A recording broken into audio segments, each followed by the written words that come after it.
હર હર મહાદેવ મિત્રો, શું તમે ક્યારે તાપી નદીના પવિત્ર કિનારે એકસાથે તાપી માતા અને કુબેરેશ્વર મહાદેવની દિવ્ય આરતીનો અલૌકિક અનુભવ કર્યો છે? હા મિત્રો, હું છું ભાવેશ અને આજે તમને સુરતના પાલ વિસ્તારમાં આવેલા શ્રી તાપ્તી કુબેરેશ્વર મહાદેવ મંદિરના દિવ્ય દર્શન કરવા લઈને આવ્યો છું. તાપી નદીના શાંત અને મનમોહક કિનારે ભક્તો ભાવપૂર્વક તાપી માતાની આરતીમાં જોડાઈ રહ્યા છે. આ આધ્યાત્મિક વાતાવરણ મનને અદ્ભુત શાંતિનો અનુભવ કરાવે છે.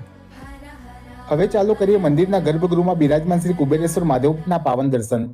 દરરોજ સાંજે 7 વાગે અહીં ભવ્ય આરતી યોજાય છે, જેમાં મોટી સંખ્યામાં ભક્તો ઉપસ્થિત રહે છે. મંદિર પરિસરમાં દક્ષિણમુખી હનુમાનજી મહારાજ અને શનિદેવ પણ બિરાજમાન છે, જ્યાં ભક્તો દર્શન કરીને આશીર્વાદ મેળવે છે. આ વિશાળ અને શાંત મંદિર પ્રાંગણમાં ભક્તો ધ્યાન, પ્રાર્થના અને આધ્યાત્મિક શાંતિનો અનુભવ કરે છે. મંદિરની ગૌશાળામાં ગૌ માતાની સેવા કરવામાં આવે છે. અહીં તમને તમારી યથાશક્તિ મુજબ ગૌ સેવા માટે સહયોગ આપી શકો છો. જો તમે સુરત અથવા આસપાસના વિસ્તારમાં રહેતા હો તો આ પવિત્ર ધામની મુલાકાત એકવાર જરૂર લેજો. અને વિડીયો ગમ્યો હોય તો લાઇક, શેર અને ફોલો કરવાનું ભૂલતા નહીં. અને કોમેન્ટમાં હર હર મહાદેવ જરૂર લખજો.